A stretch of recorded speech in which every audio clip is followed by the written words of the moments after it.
personas en estas fechas, en las que, como presidente de Caja Madrid hace un año, pues las cosas que hice estas dos afirmaciones. Que estábamos entrando en un nuevo entorno regulatorio para el sistema financiero, complejo y distorsionante. La palabra distorsionante comprendo que es fuerte, pero el tiempo ha demostrado que no era exagerada. Y la pregunta de si seremos las entidades capaces de adaptarnos a ese entorno regulatorio y complejo y distorsionante. Y después, una previsión de esas que se hacen y que después piensas, ¿por qué habré dado un número? Yo di una horquilla entre 15 y 20 cajas que serían las que saldrían de esta primera fase de transformación, y la verdad es que, pues, por una vez he acertado en el número. Este era el mapa de cajas de ahorros de España hace menos de un año. Este mapa no solo es un mapa de siglas o es una sopa de letras, es una realidad económica, financiera, social muy importante. Las cajas de ahorros representaban entonces y representan ahora la mitad del sistema financiero español. Las cajas de ahorros eran y siguen siendo marcas muy queridas y respetadas por los clientes. Pensemos que prácticamente en todas las provincias de España la primera entidad en el negocio al por menor es una caja de ahorros. De ahí probablemente la intensidad de las críticas a veces por parte de algunos de nuestros competidores.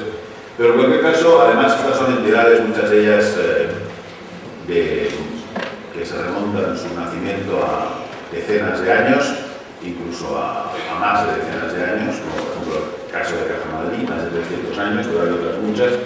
Y este es el mapa que tenemos hoy, un mapa bien distinto, con entidades, con menos número de entidades, mucho más grandes en muchos casos, como es el caso de las nuestras, que nos hemos convertido en la primera entidad financiera en negocio por menor en España.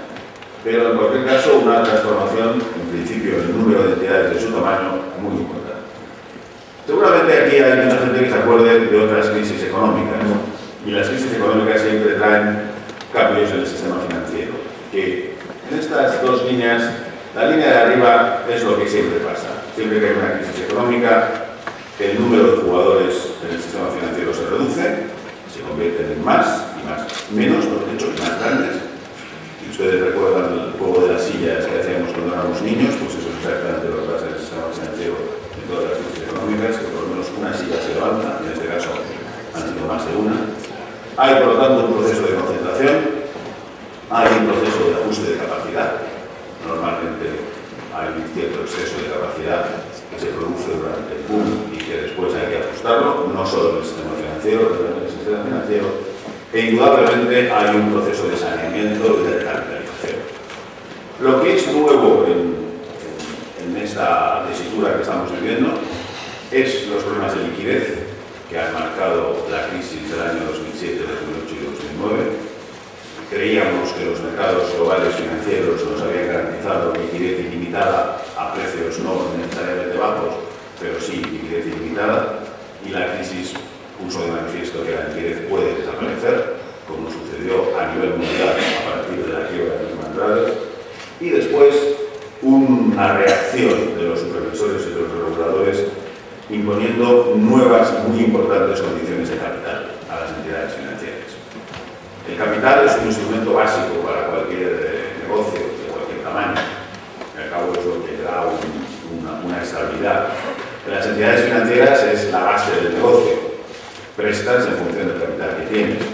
Y es verdad que uno de los problemas de la crisis es que a través de una innovación financiera muy intensa, si la relación entre capital y préstamos tenía que ser 1 a 12, pues llegó a ser 1 a 42 y por encima, ¿no?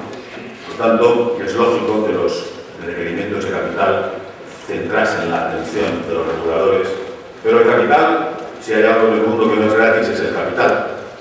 Más capital requiere mayores niveles de rentabilidad, requiere nuevos modelos de negocio y probablemente requiere mayores precios.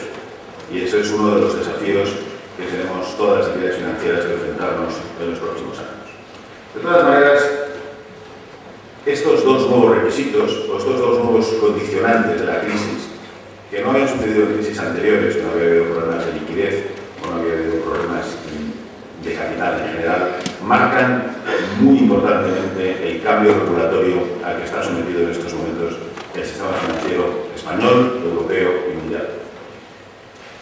España ha apostado recientemente por unas exigencias de capital superiores a la media mundial y claramente a la media europea.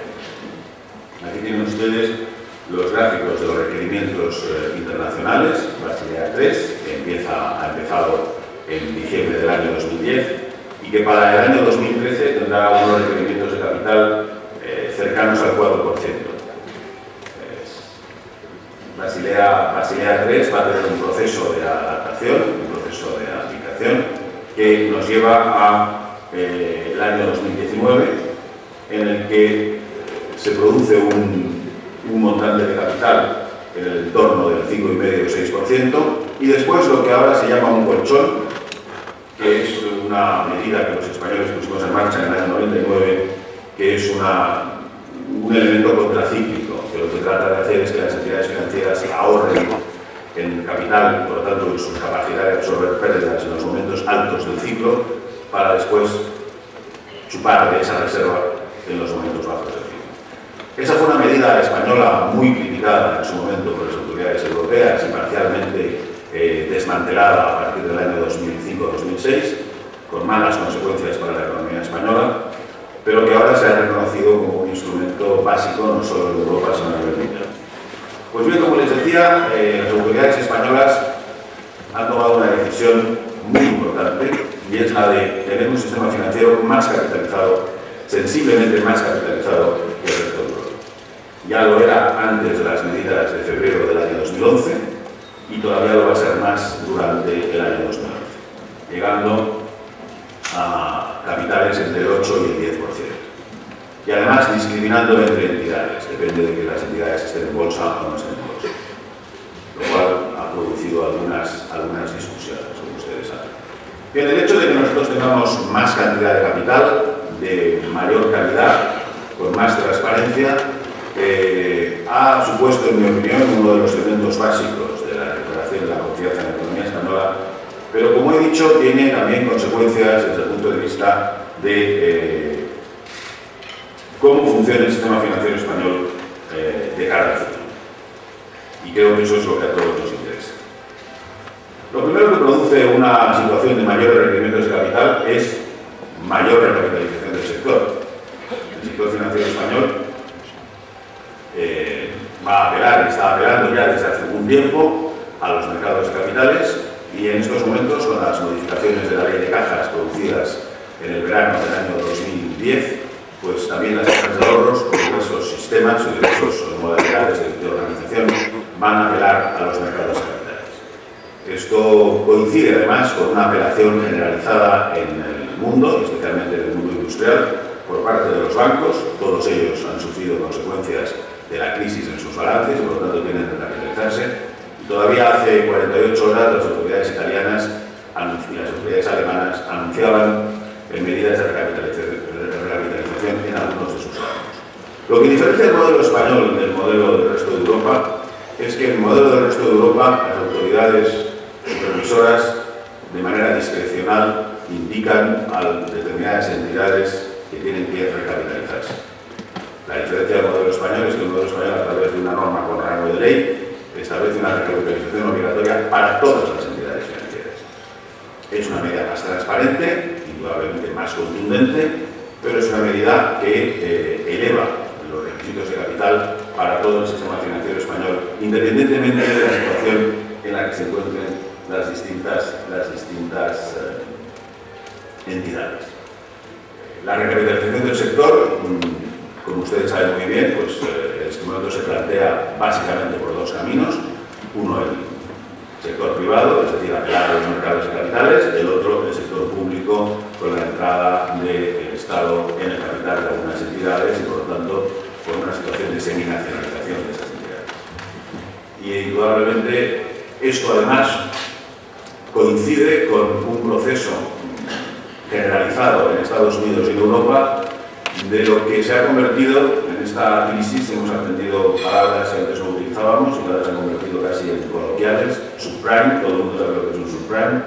Por el mundo todo el mundo sabe lo que es una caja y todo el mundo sabe lo que es un stress test. Tres cosas que seguramente no habíamos utilizado hace 2 años.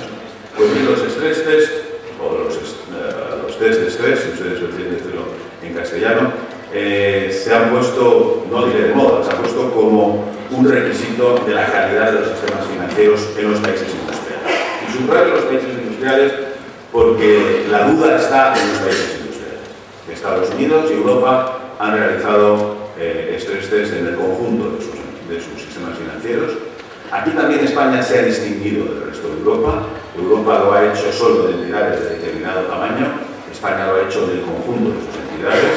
Y ahora vemos que no solo hay stress test a nivel europeo y norteamericano, sino que países determinados como Irlanda acaban de hacer público los stress test de sus bancos, y nuestro país ha optado por caminos paralelos en ese sentido.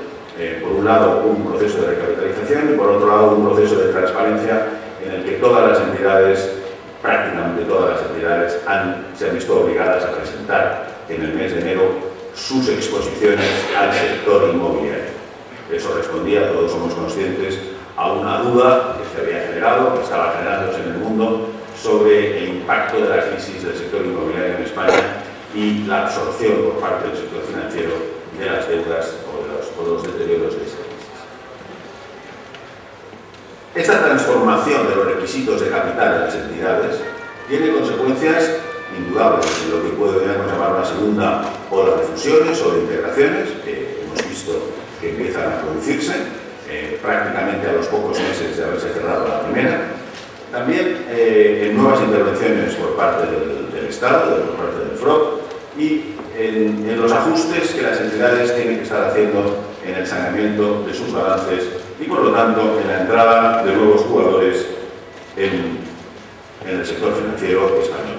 Cosa que veremos a lo largo de los próximos meses o de los próximos años, según las entidades tengan que apelar a los mercados de capitales y, en ese sentido, aparezcan o puedan aparecer inversores de gran tamaño que tomen posiciones estratégicas en entidades financieras españolas.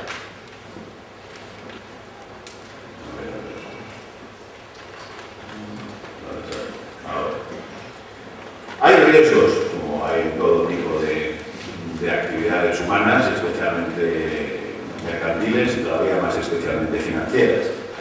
El riesgo al fracaso. Las fusiones, y esto no es nada nuevo, es decir, no podemos pensar que el problema de las fusiones es un problema que se va a producir ahora, no estas fusiones. Todas las fusiones que se han producido entre entidades y entre entidades financieras en particular, unas han salido bien y otras han salido mal. Por lo tanto, hay un riesgo en ese instrumento, que es el de aunar instituciones y negocios, modelos de negocios, culturas, territorios, equipos humanos que tienen que empezar a trabajar juntos. Y ahí los modelos han sido distintos. Ha habido entidades que han preferido fusionarse en territorios muy concretos, con un nivel de duplicidad de ese negocio muy intenso, y ha habido otros grupos, entre los cuales está el mío, que han preferido una operación mucho más diversificada territorialmente y que con un nivel de solapamiento de clientes muy pequeño. Son dos modelos distintos que indudablemente pueden tener ventajas e inconvenientes, seguro que los tienen, pero que responden también a entendimientos de cuál va a ser el futuro y el tamaño de las entidades necesarias o que van a poder jugar un papel en la economía española. Nosotros hemos pensado que el tamaño va a ser determinante. ¿Por qué? Porque el negocio al por menor, el negocio financiero al por menor, está en una transformación muy importante. No la menor, su falta de rentabilidad. Y en ese sentido creemos que cualquier negocio al por menor, y especialmente el financiero, el tamaño y la capacidad de ser un jugador nacional va a primar sobre tratar de tener nichos pequeños de mercado. Pero es una estrategia que otros pueden tener también. Nuevas necesidades de capital en las nuevas fusiones, indudablemente será así, y tendremos que ver cómo se pueden materializar. La economía española y el sistema financiero español están plenamente integrados en el sistema financiero europeo y en los mercados internacionales. Otra de las cosas que hemos aprendido y que se ha convertido también en una palabra casi familiar es el spread. Seguramente hace unos años pues nadie pensaba, podríamos saberlo, pero no era una cosa. Ahora hasta nuestros principales líderes dicen que antes de tomarse un café por la mañana miran el spread. Pues bien, el spread tiene su importancia, indudablemente, porque marca el riesgo que el mercado reconoce a un país frente a los países con cero riesgo, que no son muchos en el mundo, pero algunos hay. Y en ese sentido, ese spread se traslada después a la financiación completa de la economía. Nuestro país ha sufrido un aumento considerable de los spreads en los últimos 2 años y ahora está, esperemos, en un proceso de corrección, pero eso también afecta a la financiación de las entidades españolas, como no podría ser de otra manera, y a través de ellas a la financiación de la economía. Y a través de ellas a las estrategias de captación de pasivo que en nuestro país se ha convertido en lo que algunos llaman la guerra del pasivo, que comenzó en febrero del año pasado. Esto introduce, además, unos riesgos macro nuevos o por lo menos recientes al sistema financiero. La influencia que tienen la percepción de los mercados en los riesgos macro de un país, en los riesgos soberanos, a través de la financiación de la economía, a través de los spreads, introduce de manera directa en la cuenta de resultados de las entidades y por tanto en su capacidad de prestar y de prestar un determinado precio de cara a los clientes. Esa sensibilidad al riesgo, como acabamos de ver en nuestro vecino Portugal, hay un momento en que el riesgo soberano hace imposible a las entidades financieras funcionar y tienen que ser las entidades financieras las que reclamen un cambio de estatus macro, como supone la petición de ayuda a las autoridades internacionales y a las autoridades europeas, pues es al final una muestra palpable de la sensibilidad que tiene el sistema financiero a influencias macro e influencias de riesgo soberano que se han puesto de manifiesto en Europa, especialmente a raíz o después de la crisis, la llamada crisis griega. Y también, como todo esto, el proceso de fusiones, el proceso de tamaños, de nuevos tamaños y el capital, va a jugar o va a determinar las estrategias de los jugadores, si ustedes quieren, o de las instituciones.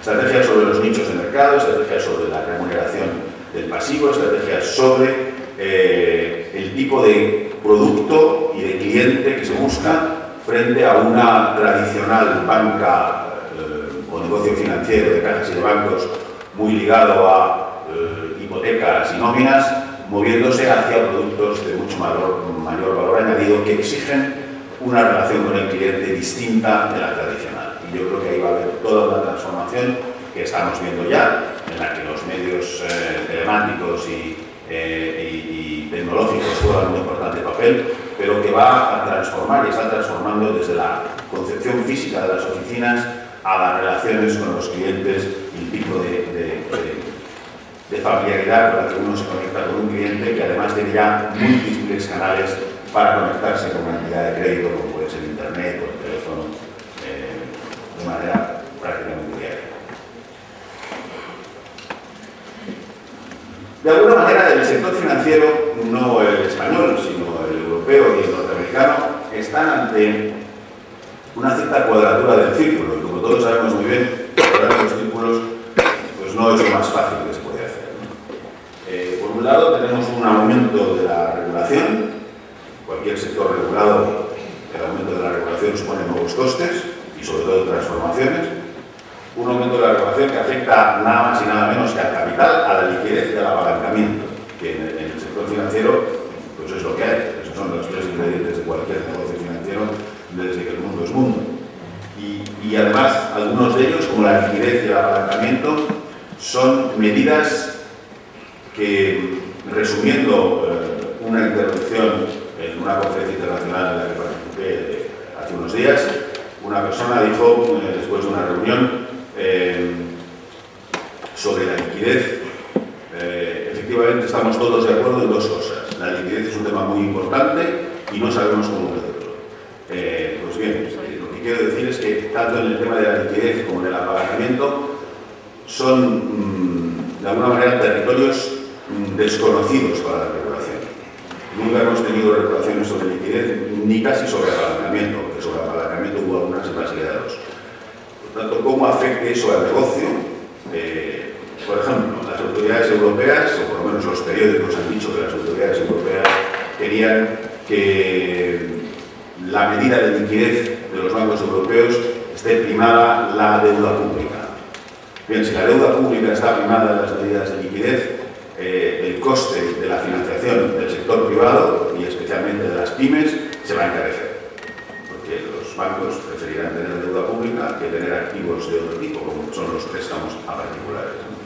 Entonces, eso es una muestra de que estamos entrando en territorios muy complejos. Cualquier medida tiene trascendencia inmediata en cómo se financia la economía. Y eso es algo muy peligroso si no se hace bien, ¿no? Al mismo tiempo hemos entrado en un nuevo mundo de regulación sistémica, entidades sistémicas, regulación sistémica, otra de las palabras que antes no escuchábamos, pero ahora de repente, si Basilea II nos decía lo bueno es que haya bancos mundiales porque tienen mejores sistemas de riesgos y tienen mejor talento, Basilea III nos dice, ojo, los bancos grandes mundiales son sistémicos y producen un riesgo más allá de una entidad solo nacional. Donde este equilibrio, pues lo veremos con el tiempo, ¿no? Pero esta nueva concepción de los riesgos sistémicos, que además se habla de la posibilidad de que se contemplen no solo a nivel europeo, sino también a nivel nacional, introduce una serie de preguntas sobre el tamaño de las entidades y el juego de las entidades, que están todas, además, en estos momentos sin responder. Y a eso hay que sumar lo que también se ha convertido, esto es un poco más jerga de economistas, pero también es una palabra nueva, que es la supervisión macroprudencial. ¿Qué quiere decir la supervisión macroprudencial? Pues, en mi opinión, y seguro que hay más de una, si antes queríamos tener datos macro, prácticamente, básicamente, la inflación, el déficit público, el déficit por cuenta corriente, y con eso nos hacemos una foto de una economía con baja inflación, bajo déficit público y un déficit pequeño por cuenta corriente, era teóricamente una economía estable. Pues bien, ahora se introduce el efecto que tiene el sistema financiero y los niveles financieros de ahorro, de deuda, de volumen de préstamos, de evolución del volumen de préstamos, y se comprende que un país que tenga baja inflación, bajo déficit público y esté más o menos equilibrado en sus cuentas exteriores, de todas maneras puede tener un serio riesgo si su sistema financiero está creando una burbuja. Es verdad, es cierto. Pero también es otro de los elementos en los que podríamos encontrarnos. Hay una nueva autoridad europea que ha empezado sus funciones en enero de este año. Podríamos encontrarnos que en un determinado país, de repente, las autoridades digan que el crédito está creciendo más de lo que es admisible, tienen ustedes que limitar el crédito. ¿Cómo se hace eso? ¿Quién lo hará? Pues es preguntas que están en el aire. Al mismo tiempo, en esta cuadratura del círculo a la que nos enfrentamos, nuestras economías, en parte como consecuencia de los efectos del sistema financiero, de las pérdidas del sistema financiero, y en parte también por otras razones, nuestras economías han perdido potencial de crecimiento, capacidad de crecimiento. Y eso, bien, puedes resignarte y quedarte en una determinada capacidad de crecimiento, en cuyo caso tienes que adaptar tu vida, tus gastos sociales, tus ingresos, el tipo de sociedad en la que vives, el nivel de empleo a un determinado nivel, o tienes que tomar medidas para que ese potencial de crecimiento vuelva a cambiar. Indudablemente no es lo mismo cambiar las realidades en un país de 4.000 o 5.000 dólares per cápita que en uno de 28.000. Hay menos capacidad para cambiar las cosas en los países más ricos. Y en ese sentido, Europa en su conjunto, y España en particular, han tenido una pérdida de capacidad de crecimiento. De esta crisis, si entramos en la crisis con un potencial de crecimiento entre el 2,5 y el 3, salimos de la crisis con un potencial de crecimiento claramente por debajo del 2, probablemente más cerca del 1,5. Eso nos tiene que dar una idea de hasta qué punto bueno, tenemos delante de nosotros, y esto es como natural otro tema, decisiones muy importantes. Y por último, el tema de la demanda de riesgo, las crisis soberanas, la duda sobre el sistema financiero introduce disminución del apetito por el riesgo.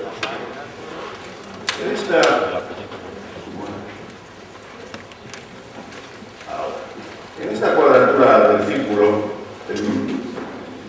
me he permitido plantear lo que nosotros vemos como cuáles son los instrumentos o los ejes de ese esfuerzo, de esa nueva definición.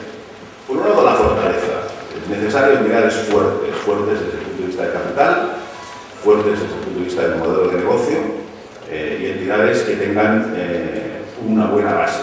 Tanto en ese sentido, los procesos de capitalización son positivos vistos en su conjunto, vistos el volumen de capitalización, el volumen de saneamiento. No es lo mismo una entidad que se ha saneado intensamente que una entidad que todavía no lo ha hecho, y los volúmenes también de colchón.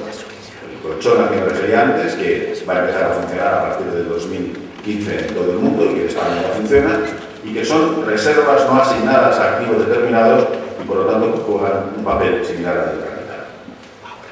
El tamaño está jugando un papel determinante en el atractivo para los inversores y además, como he dicho, con la transformación que se produce por un lado entre los mercados globales y el tamaño de las necesidades de los mercados globales y el negocio al por menor, mi opinión personal y la de Bankia es que el tamaño es un determinante de calidad de una entidad financiera.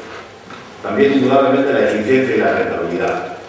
No solo se va a ganar dinero porque se hagan muchas operaciones, sino que hay que hacer operaciones en las que se gane dinero, que no es exactamente lo mismo. Y eso requiere un trato con el cliente y un esfuerzo para salirse de la banca más tradicional, ligada a un consumo muy tradicional, hacia necesidades de inversión de los clientes y necesidades de financiación de los clientes, especialmente en el caso de las pequeñas y medianas empresas, que a su vez necesitan mejores instrumentos de financiación en un mundo en el que, como consecuencia del aumento de los requisitos de capital, el coste de la financiación no va a disminuir ni muchísimo menos. Y por último, como he mencionado varias veces, un nuevo negocio inversionista. Pero si estamos en un mundo en que están cambiando muchas cosas, puede que muchos pensemos demasiadas cosas al mismo tiempo, también hay cosas que no deberían de cambiar y que desde luego algunos tenemos el compromiso de que no cambien. Una de ellas es, en ese mapa que yo les presentaba antes de las cajas de ahorros en España, tanto el grande como el que se ha disminuido el número de jugadores, las cajas de ahorros tienen detrás de sí no solo un negocio financiero, en que recogen depósitos del público y los prestan a otros clientes, sino también un compromiso territorial y un compromiso social que la sociedad española valora de manera muy intensa. Es verdad que hay críticas sobre esta cuestión, que las entidades financieras no deben tener ese tipo de compromisos, y que los compromisos territoriales, por ejemplo, pues no tienen sentido en un mundo global, en un mundo competitivo, pero como la crisis del año 2007-2008 nos ha demostrado, algunos de los principios de que todo lo resuelve el mercado y el mercado cuanto más grande resuelve más cosas, pues es verdad, pero no siempre. Entonces no se puede decir que sea mentira, porque no lo es, pero tampoco se puede decir que sea verdad siempre. E igual que hemos descubierto que los mercados financieros se quedan sin liquidez, aunque nadie lo podía esperar, o que países con baja inflación son países inestables, pues bien, también en el mundo micro la responsabilidad social y los vínculos juegan un papel. Y eso, aunque a veces la políticamente correcto o económicamente correcto no lo reconozca, pero el cliente y el público sí lo reconoce. Y de ahí la importancia y la vinculación que tienen las marcas de las cajas con sus territorios. Y que se ha demostrado a lo largo de esta crisis que con todas las tensiones que se producen y con todas las noticias a veces negativas que se producen, sin embargo la confianza de los clientes ha seguido estando ahí y sigue estando ahí. Y yo creo que eso es un acicate para que las entidades que tienen sus orígenes en las cajas mantengan dentro de un modelo de negocio rentable, eficaz y dinámico, compromisos sociales y además diversidad institucional. España, incluso en todo este cambio vertiginoso de nuestra regulación financiera, España, y en eso las cajas de ahorros creo que fuimos instrumentales, ha elegido un camino de transformación de su sector de cajas de ahorros que no es un traje igual para todos, sino que hay varios modelos de avance. Entidades que van a hacer un tipo de modelo a través de una fusión de varias cajas de ahorros y la creación de un banco, entidades que van a hacer eso pero abandonando cualquier actividad financiera por parte de las cajas originarias, entidades que van simplemente a quedarse como cajas de ahorros y no van a hacer ningún otro tipo de actuación. Es decir, existen 3 o 4 fórmulas distintas. Y mi opinión es que eso es uno de los grandes activos positivos de nuestra apuesta, en el que, vuelvo a repetir, la CECA, que es la Organización de Cajas de Ahorros, de manera unánime apostó y negoció con las fuerzas políticas en el gobierno para que el nuevo marco de regulación de las cajas de ahorros, por un lado, abriese las cajas de ahorros a la financiación de los mercados, pero por otro lado permitiese una cierta diversidad. Y creo que eso va a ser un acierto, porque eso va a permitir que unos hagan las cosas bien de una manera y otros las hagan bien de otra. No necesariamente es excluyente uno de lo de otro. Y eso va a permitir, como permite en el caso de Bankia, que siendo uno de los principales operadores financieros españoles, con un tamaño muy considerable, sin embargo mantengamos en el negocio al por menor el protagonismo de nuestras marcas, de las cajas, de las 7 cajas de ahorros, que creemos que tienen una realidad económica, pero también social y cultural, que tiene un gran valor para nosotros. Y además, la competencia. España, en estos momentos en los que se le piden al sector financiero más capitalización, etc., España ha sido un país con un buen sector financiero y lo sigue siendo. La prueba es que es capaz, al mismo tiempo, de absorber una importante crisis económica que se manifiesta en algunos sectores, especialmente como el de la construcción.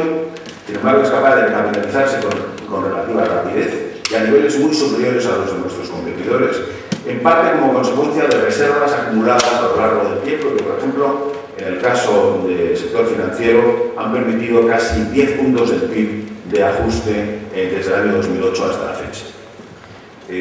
Por eso creo que el que haya competencia en el sector financiero español, tengamos entidades quizás más grandes, pero suficiente número de entidades para que compitan, es uno de los elementos sobre los que se tiene que sustentar ese aumento de potencial de crecimiento de la economía española.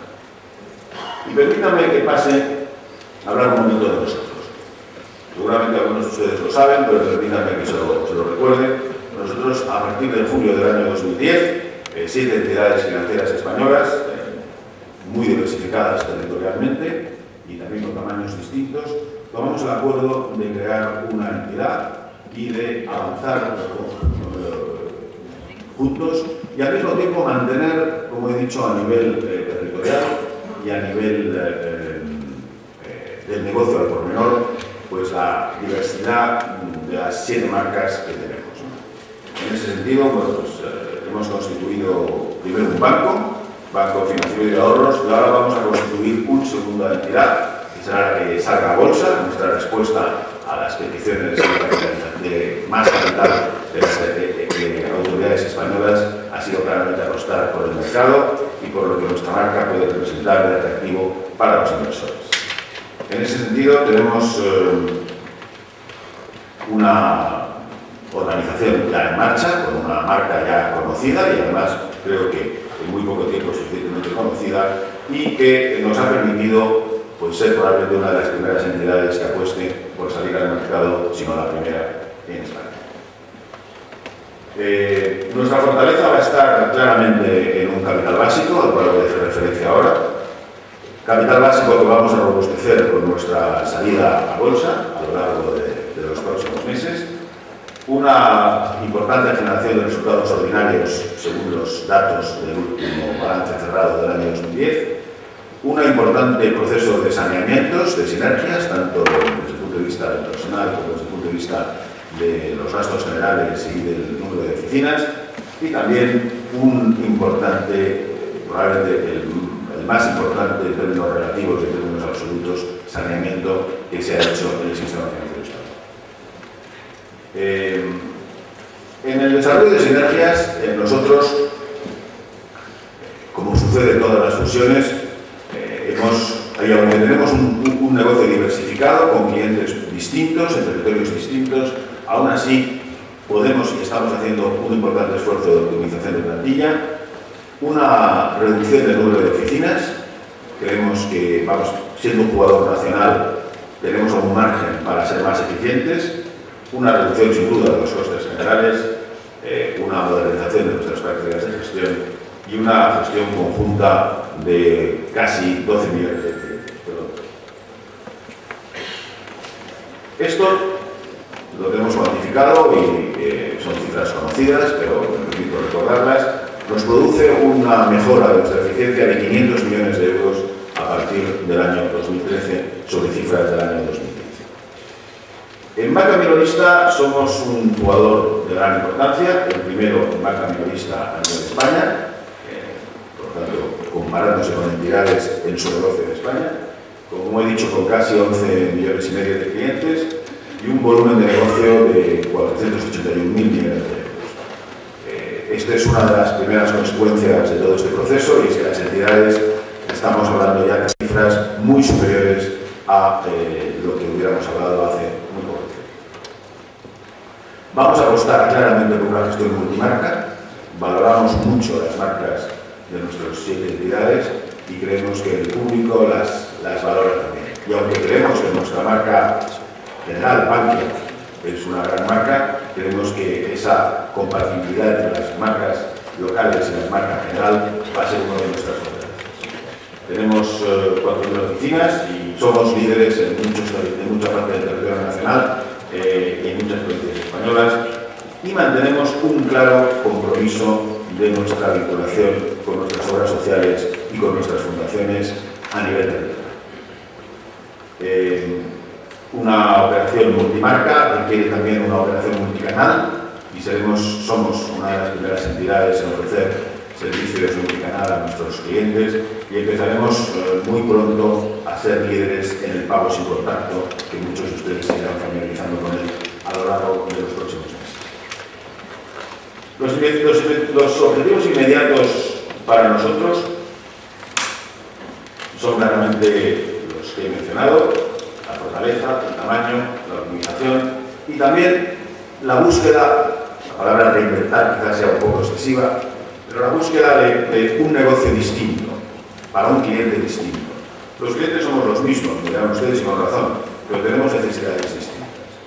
Muchas de nuestras empresas van a tener que buscar mercados internacionales y vivir en un mundo mucho más amplio, en el que necesitan no solo financiación, desde luego, sino asesoramiento y acompañamiento en nuevas aventuras en otros mercados. Casi todas nuestras empresas también han sufrido los efectos de la crisis y necesitan recapitalización y adaptación a sus necesidades, pero también los clientes. Y por lo tanto, en un mundo en el que la relación con el cliente está cambiando, el cliente tiene a su vez multicanales para relacionarse con su entidad financiera, la entidad financiera tiene que ofrecerle al cliente una atención cada vez más singularizada, más pormenorizada, y eso es lo que buscamos hacer en Bankia. Y desde luego, la rentabilidad de los productos, como he dicho antes, es básico. No solo hay que tener muchos productos y una red amplia para ganar dinero, sino que los productos que se tengan hay que ganar dinero en cada uno de ellos. Estamos hablando, y con esto termino, de nuestro compromiso social. Permítanme que recuerde algunos de los compromisos sociales que tenemos en Canarias y que hemos realizado.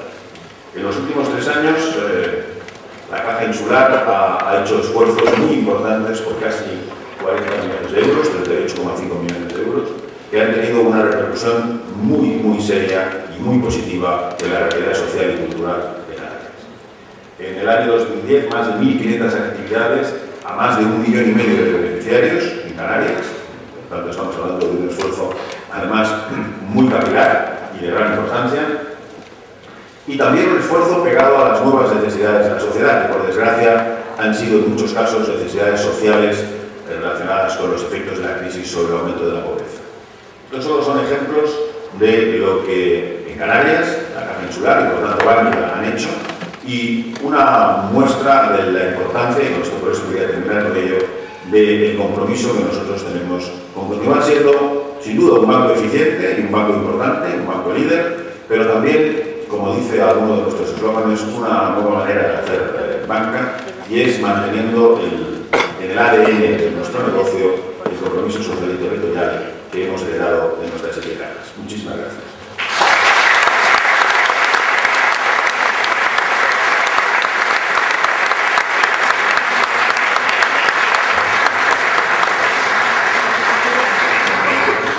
Bien, pues seguidamente es el turno para la pregunta que ustedes han ido formulando, que nos han hecho llegar. Me he permitido agruparla por tema, trasladársela al señor Fernando.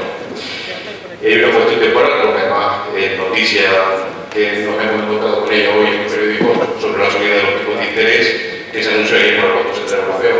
¿Pronostica usted una subida a corto plazo? Los pronósticos hay que hacerlos sobre el pasado siempre. Los mejores. Pronostico que han subido los tipos de interés. Probablemente depende de cómo uno interprete esa subida, ¿no?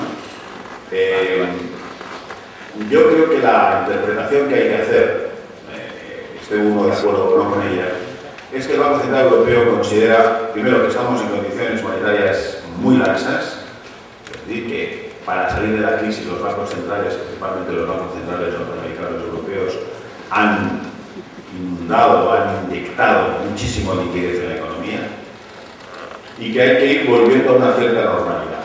En ese sentido, yo creo que hay que entender que el Banco Central Europeo, si quiere volver a una cierta normalidad, no va a volver con una sola medida. En segundo lugar, el Banco Central Europeo cree, y lo ha manifestado así, que las subidas de las materias primas no van a ser coyunturales, sino que se van a mantener en el tiempo, como consecuencia del aumento de la demanda a nivel mundial, y que por lo tanto esas materias primas acabarán teniendo un efecto sobre la inflación y sobre las expectativas de inflación. Y en tercer lugar, bueno, y esto es lo más complejo, la economía europea, como pasa siempre, pues no tiene un ciclo similar. El ciclo español o el ciclo irlandés o el ciclo alemán no son coincidentes.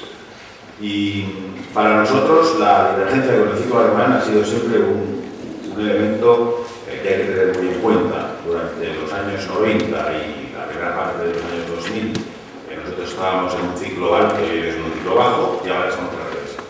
Lo cual quiere decir que nosotros siempre estamos en una situación en la que la política monetaria que puede servir a Alemania no es exactamente la que nos sirve a nosotros. Lo que pasa es que Alemania tiene un tamaño mucho mayor en el conjunto de la economía europea que el que tenemos nosotros. Por lo tanto, yo creo que jugando esas tres, uno podría pensar que el Banco Central Europeo, para normalizar relativamente las condiciones monetarias, no lo va a hacer con una sola subida. Tampoco, y eso lo han dicho, van a un proceso de muchísimas subidas. Segundo, que quieren mandar el mensaje, y creo que lo van a conseguir, de que ellos, si las expectativas de inflación cambian, van a subir, no tienen ningún tipo de limitación sobre esa cuestión. La cuestión de algunos de ustedes lo sabrán del mandato, es decir, ellos dicen solo tenemos un mandato, es la estabilidad de precios, y por lo tanto eso es nuestra obligación. Y tercero, que indudablemente hay una parte de la economía europea que está entrando en una fase de mucho más lanzamiento que otra. ¿Hay otros elementos que hay que tener en cuenta? Pues hay que tener en cuenta el elemento internacional sobre las monedas, hasta qué punto esto puede robustecer el euro en demasía, especialmente, yo creo que esto es una de las cuestiones más delicadas, la divergencia de políticas monetarias a los dos lados del Atlántico. Los norteamericanos claramente están menos preocupados por las expectativas de inflación, reconocen que se ha cambiado y sin embargo continúan con una política monetaria todavía más laxa que la europea, y los norteamericanos probablemente no les preocupa mucho que su moneda se deprecie, ¿no? Son un país deudor y además un país con una débil demanda doméstica, o que necesita, mejor dicho, por decirlo de otra manera más correcta, necesita una demanda externa fuerte para que le ayude a tirar de su economía. Y en ese sentido, Europa tiene que ser, en mi opinión, consciente de que, bueno, la ortodoxia está muy bien, pero hemos de tener un ojo puesto en lo que sucede con las monedas, porque también el valor de las monedas es un elemento de política monetaria. Todo eso dicho, pues yo no hago previsiones sobre esto porque no tengo ninguna base, pero a mí me sorprendería que tuviéramos alguna subida más a lo largo del año 2012, pero eso lo vamos a ver. Haré la previsión a todo lo pasado y no pasado. Igual de lo que toca ahora es la revisión a todo lo pasado, porque la pregunta tiene que ver con lo que ocurre en Portugal y de qué manera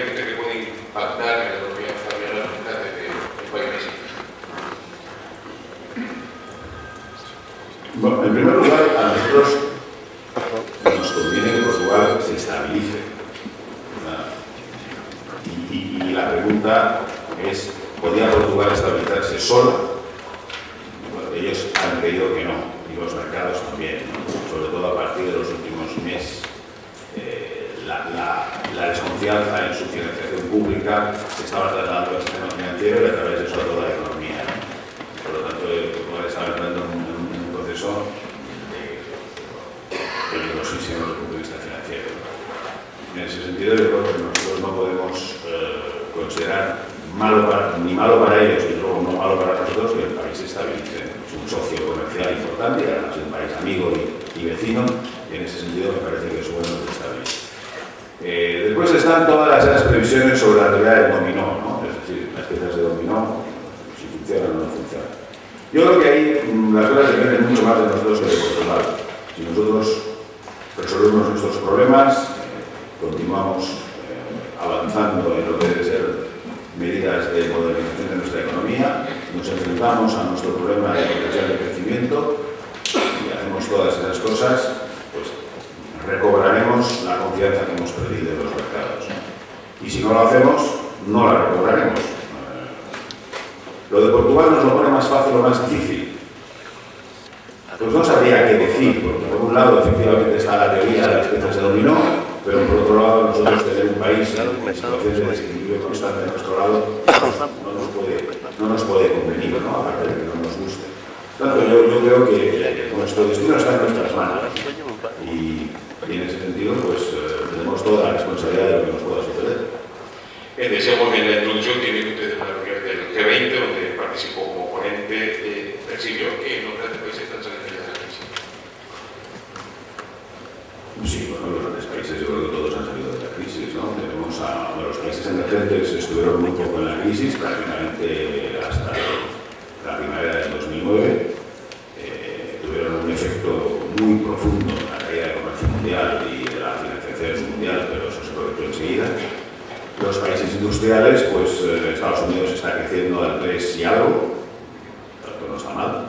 Es verdad que con unas condiciones fiscales y monetarias extremas, cómo se adapte la economía norteamericana a una cierta normalización, pues es una de las preguntas, ¿no? Pero bueno, está creciendo al 3,4, al 3,3, no me acuerdo, y el conjunto de la Unión Europea está creciendo, y sobre todo los países más grandes, como es el caso de Alemania y de Francia, lo están haciendo, los países del norte lo están haciendo, y por lo tanto, sí, no hay una sensación de un mundo en crisis. Sí hay una sensación de un mundo distinto, en el sentido de que el crecimiento se está produciendo en los países no desarrollados tradicionalmente, el tirón del consumo de los países desarrollados es mucho más bajo, y por lo tanto, el mundo en el que hemos vivido los últimos 15 años, en que los países, permítanme la expresión, más pobres y más jóvenes ahorraban para financiar el consumo de los países más viejos y más ricos,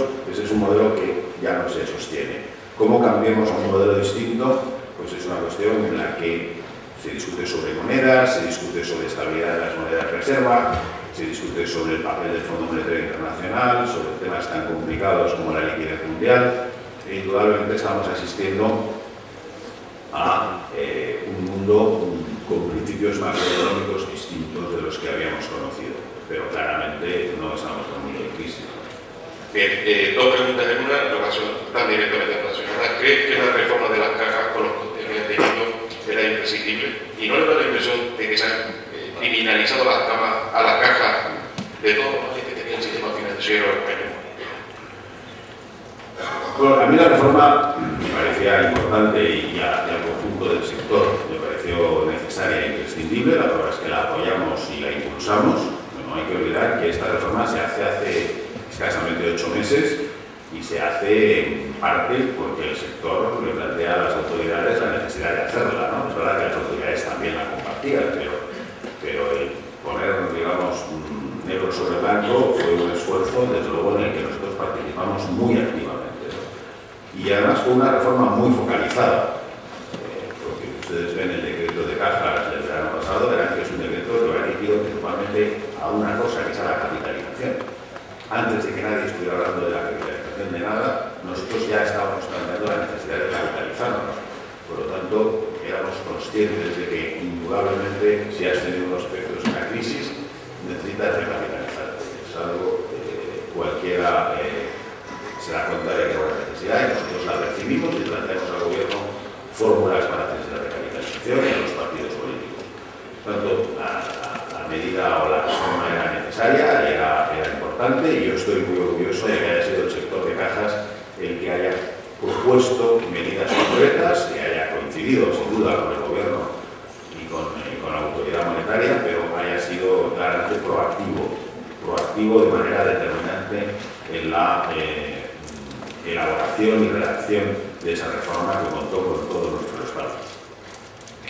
Bueno, la criminalización, datos es una palabra un poco fuerte, pero vamos, que los competidores actúan, no le consta la duda, ¿no? Es decir, si somos el 50% del sistema financiero y somos la primera marca de negocio al por menor en todas las provincias españolas, pues el otro 50% del sistema financiero y los que no son la primera marca al por menor en todas las provincias españolas, pues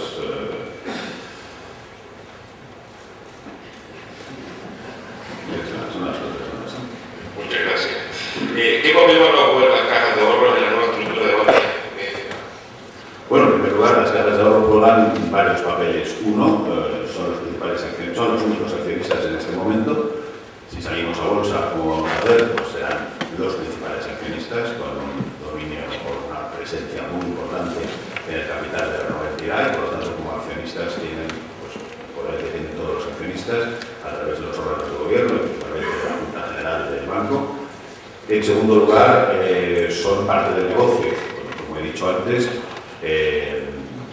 la creencia que compartimos en Bankia es que nuestra estructura al por menor y nuestras marcas territoriales tienen un valor muy considerable que vamos a robustecer, y al mismo tiempo también los equipos humanos son los de las cajas, es decir, los equipos humanos con los que estamos trabajando pues son las personas que lideraban las cajas en su momento, ¿no? En concreto en la mayor parte de los sitios, en concreto en Canarias, pues el equipo humano que dirige Bankia a nivel de Canarias pues es el equipo que dirigía la caja insular, por lo tanto tiene un conocimiento del mercado. En otros sitios ha sucedido igual, en algunos sitios han producido cambios, como sucede en cualquier organización, y ahora todos nuestros trabajadores, todos los que trabajamos en Bankia, pues pertenecemos a una organización de dimensiones nacionales, ¿no? Y por último, también, como he dicho antes, nuestras vinculaciones territoriales y nuestras vinculaciones con las obras sociales pues son una parte de nuestro ADN, ¿no? Venimos de ahí, estamos contentos y orgullosos de venir de ese tipo de origen financiero mutual, con importantes vinculaciones sociales y territoriales, y esos, bueno, pues las cajas y su presencia en los órganos de gobierno, etcétera, pues garantizan que eso va a seguir siendo así. No estoy seguro que sea una previsión que te toca porque pregunta cuándo estará totalmente unificado la política comercial y los servicios que reciben los clientes de todas las cajas que conforman. La política comercial ya, aunque ya sea un término jurídico indeterminado, pero estamos en ello, es decir, como ustedes comprenderán, lo que nosotros queremos es tener los nuevos productos en todos los lugares, lo estamos haciendo, pero las máquinas, las inercias tienen sus tiempos, llevamos 3 meses de unificación y, por tanto, la política comercial. Una de las dificultades que tiene un proceso como este es la integración tecnológica. Al final, cualquiera de ustedes que tenga su cuenta en la caja insular, pues utiliza Internet para ver sus saldos, o para hacer transferencias, o para ver productos, y la caja insular tiene un sistema tecnológico, y Caja Madrid tiene otro, y la caja tiene otro. La integración de eso, que en la que estamos, y que haremos a lo largo de los próximos meses, aunque acabaremos entrado el año 2012, pues es probablemente el límite más complejo, ¿no? Mientras que tengamos esa limitación, pues algunas de las unificaciones pues, no se pueden hacer inmediatamente, porque al final lo que queremos es que nuestro cliente esté bien servido, ¿no? Y no podemos trasladarle antes de que tengamos la unificación de los sistemas tecnológicos. La experiencia de fusiones de este tamaño, pensemos que en España recientemente ha habido, en los últimos 20 años, ha habido 2 fusiones de este tamaño, bancos, pues la experiencia de esos grupos es que estos procesos tecnológicos requieren un tiempo, ¿no? Y por lo tanto, lo que yo sé de los técnicos es que en nuestro caso, pues ese tiempo nos va a ocupar todo el año 2011 y un poco del 2012. ¿Qué diferencia bancaria del resto de grupos o cajas de la refuerzo de la norma? Bueno, yo creo que por un lado, como he dicho, nosotros hemos hecho, ustedes me permiten, hasta ahora 4 apuestas muy concretas, ¿no? Una es el tamaño. Hemos creído que había que ir a una entidad competitiva desde el punto de vista del volumen. Y yo creo que eso lo hemos compartido todos los que hemos sido protagonistas o hemos comenzado este proceso. Por otro lado, también el hacerlo respetando o manteniendo la estructura comercial y las marcas a nivel territorial. También ahí creo que nos tomamos una opción, otros pueden tomar otra. La tercera ha sido el proceso de saneamientos. Nosotros, en nuestro balance a diciembre del año 2010, el balance consolidado, saneamos casi 9.500 millones de euros.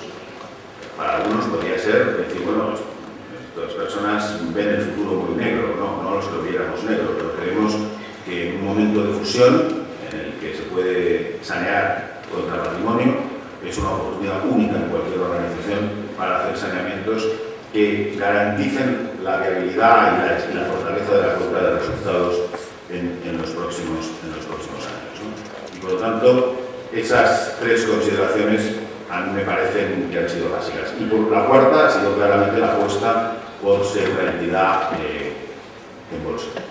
Y con todo lo que eso impone de disciplina y de apuesta por la credibilidad del proyecto. Yo creo que esas son 4 características que están en nuestra manera de ver el futuro y el negocio. La última, probablemente la pregunta más repetida, la sintetizo en las razones por las que esto ha venido sucediendo y sobre todo si usted cree que se puede revertir. Y es por qué el sistema financiero español ha cerrado el crédito a familias y empresas. Bueno, primero, yo no estoy de acuerdo que el sistema financiero español haya cerrado el crédito a familias y empresas.